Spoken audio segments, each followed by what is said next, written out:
So, good afternoon everyone. So, I am going to start the topic for database management system.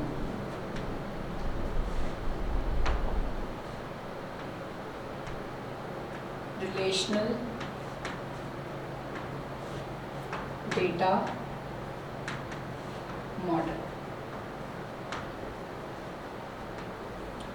So basically relational data model is a concept कि इसमें the relation that is given, we need to organize the data in that relation.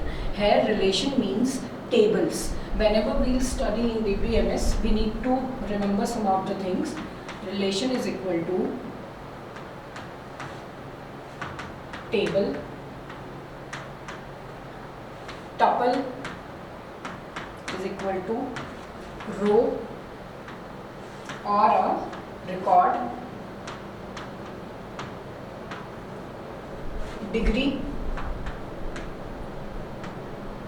is equal to number of columns.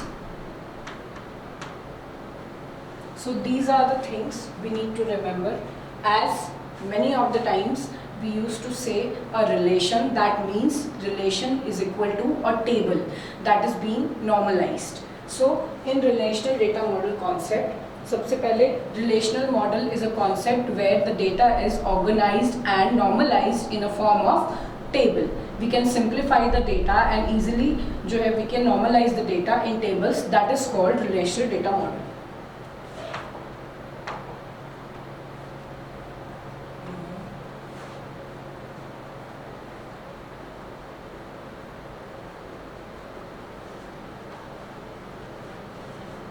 In relational data model, we have a concept of integrity constraint. Integrity constraint.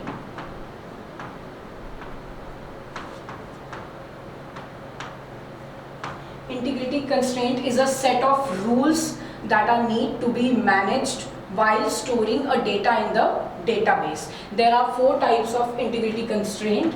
First, domain. Second, key. Third, referential.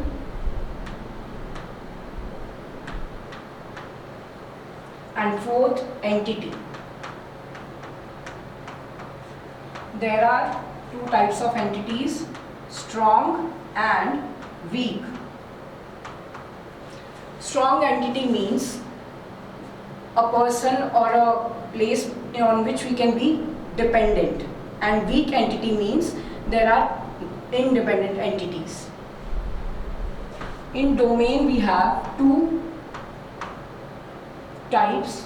One is not null and the other is check constraint. Not null means whenever we are taking a data in a database or in a relation, none of the values can be null. So that means not null. And check constraint means if we have stored a data in a specific database, we need to check that the data is within a specific range or not. That is the condition which is used for check constraint. Whenever, for example, if we take a table and we have 3 conditions in that: name, place or DOB, then we need to check that is there any specific condition given for the data or not. If it's given, then we need to add that constraint, otherwise we can leave it like that only.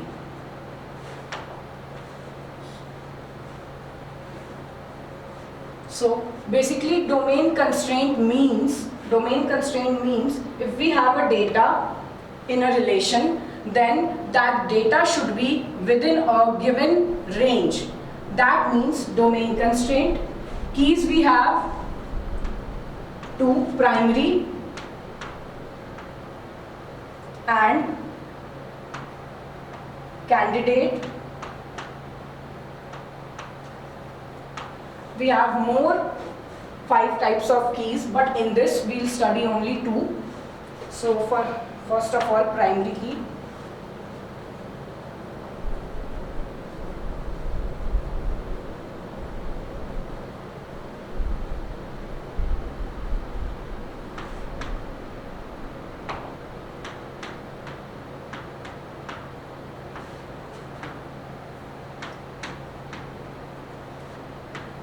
So in primary key, we take a relation.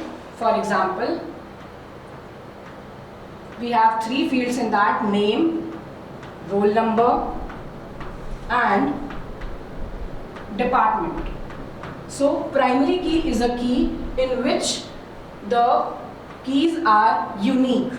So basically in this table we can see, for example, there are three students.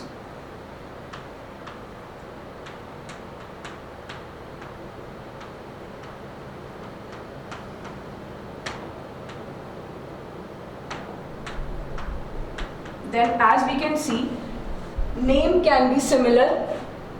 Many of the people can have a similar name. Many of the students can be in same department, but the roll number for each student will be unique. So roll number is the primary key. So basically we can say that in primary key, the key should be a unique number. So each student will have unique roll number. None of the two students can have same roll number. So roll number will be the primary key.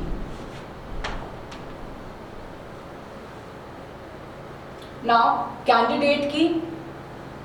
So for example, this is a table and we have a student table we are taking. We can have student name, roll number, and department, address. So the keys other than the primary key are candidate key. So as we can see, I've told you that roll number is the primary key. So the other keys other than that, name, department, and address, these all three keys are referred to candidate key.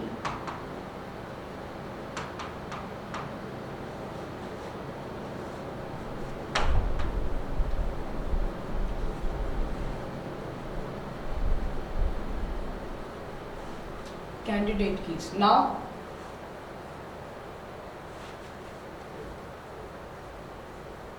the last one is referential integrity constraint.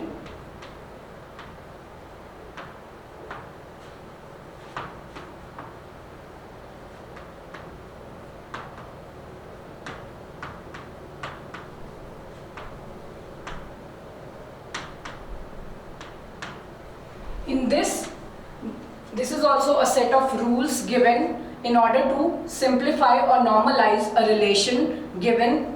For example, if we have a table of a student,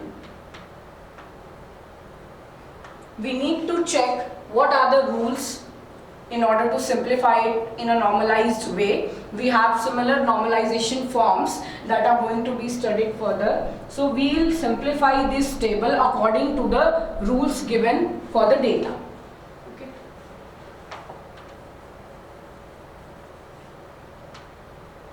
Thank you.